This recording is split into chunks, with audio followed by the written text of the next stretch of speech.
Hello everyone, welcome back to day 3 of our 30-day English learning challenge. I'm so happy you've made it this far. Every day we're improving together, one story at a time. Today's story is a special one. It's about how one small place, one conversation, and one simple act of kindness can open the door to confidence, change, and learning. Listen closely, enjoy the story, and don't worry if you don't catch everything. The most important thing is to feel the rhythm of English. Let's begin. The cafe that changed her life. Ananya walked quickly through the crowded street, her bag swinging over one shoulder, her heart beating faster than usual. Her interview was in 30 minutes, and she had already messed up her morning. First, she woke up late. Then she spilled tea on her only clean shirt. And now, as she walked past the noisy traffic and people rushing to work, she realised she had forgotten her resume at home. She sighed, stopped near a red wall, and leaned against it. Her breath came out in short bursts. "Why today?" she whispered to herself. Her confidence was already low. She had failed 2 interviews last month. Every time they started asking questions in English, she froze. Her mind went blank. Even though she studied every day, watched videos, and wrote sentences in her notebook, when it came to speaking, fear took over. As she looked around helplessly, she noticed a small cafe across the street. It had a wooden sign that said, "Milo's Café, open to all." Something about the words felt warm, comforting. She crossed the road slowly and entered. The cafe was quiet and cosy. Warm yellow lights hung from the ceiling. There were books on shelves, quiet music playing in the background, and a few people typing on laptops or sipping coffee. The smell of fresh bread and cinnamon filled the air. Ananya walked to the counter, unsure what to order. The man behind the counter smiled. He looked like he was in his 40s, with a beard, gentle eyes, and a calm voice. "First time here?" he asked. She nodded. "Yes, and I'm kind of having a bad day." "Coffee helps," he said kindly. "But even more helpful than coffee, talking." Ananya smiled nervously. "I have an interview in 30 minutes. I left my resume at home, and I'm scared they'll speak English and I'll just sit there saying nothing." The man nodded slowly. "English scares many people, but fear disappears when you practice in safe places." He poured coffee into a brown mug and handed it to her. "Sit anywhere. It's a judgment-free zone." She took the coffee and sat in a corner by the window. As she looked outside, her phone buzzed. A message from the interview place. "Please come tomorrow instead. Today's session is postponed." She didn't know whether to feel relieved or upset. She had come all the way, but now she had time. Suddenly, a soft voice came from the next table. "You said you were nervous about English?"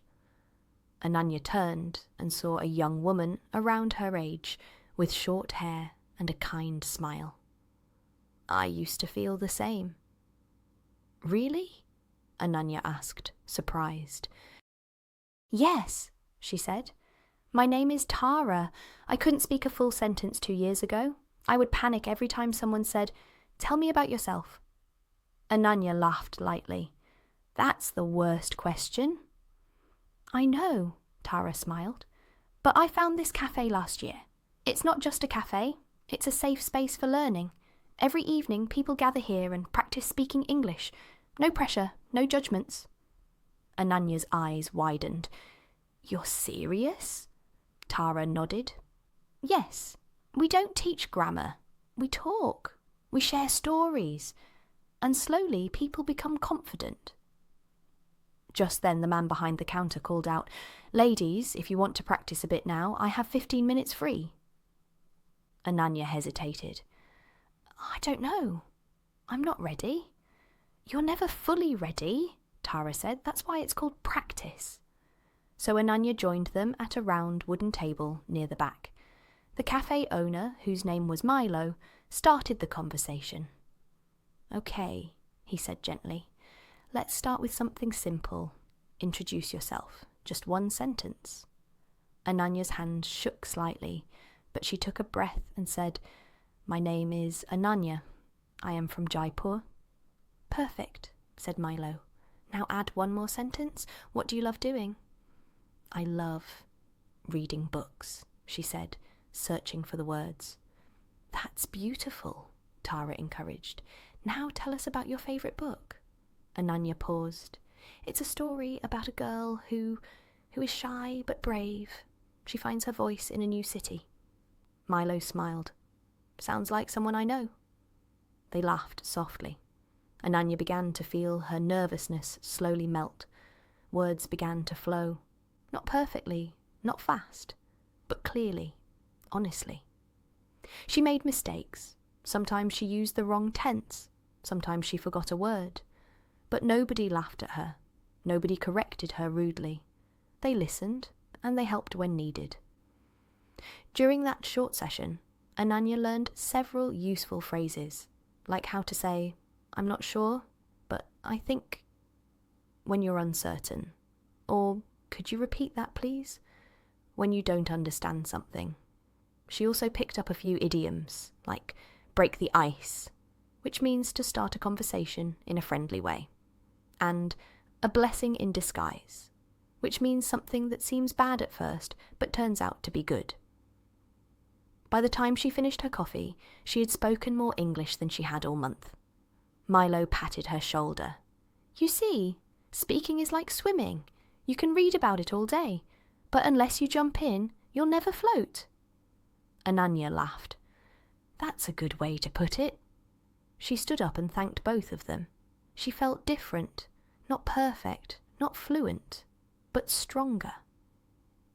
On her way out, she saw a note pinned to the wall.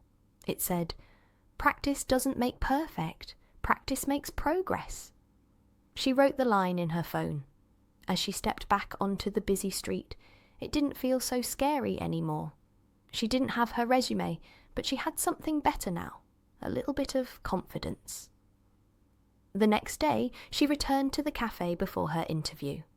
She spoke for 5 minutes straight during practice, using phrases like, I believe I'm a quick learner, and I'm passionate about helping others. She had learned them from Tara. She also learned to say, I'm open to feedback, and I'm looking forward to this opportunity. That afternoon, she attended the interview. She made mistakes. She forgot a word once. But she didn't freeze. She smiled. She tried. She spoke. And she got the job. Not because she was perfect, but because she was brave. And that cafe, that quiet little place with yellow lights and cinnamon in the air, had changed her life forever. Thank you for listening to Day 3's story. Today, you heard real-life phrases, expressions, and idioms spoken in natural conversation. Let's quickly remember a few of them. Break the ice. Start a friendly conversation, a blessing in disguise. Something good that looks bad at first. My confidence was low. A natural way to say you didn't feel strong. Could you repeat that, please? Very useful in any English conversation. Practice makes progress. A powerful phrase to remember every day. You also heard daily use sentences like, I'm kind of having a bad day. I'm not sure, but I think I love reading books. I'm looking forward to this opportunity. Repeat them out loud today. Practice in front of a mirror. Or record yourself. Every day, with every word, you are moving forward. Thank you for being here. I'm proud of you. If you liked today's story, let me know in the comments. What was your favourite phrase? Which new idiom did you learn today? And don't forget, come back tomorrow for Day 4, where a new story and a new English learning adventure will be waiting for you. Until then, take care and keep learning.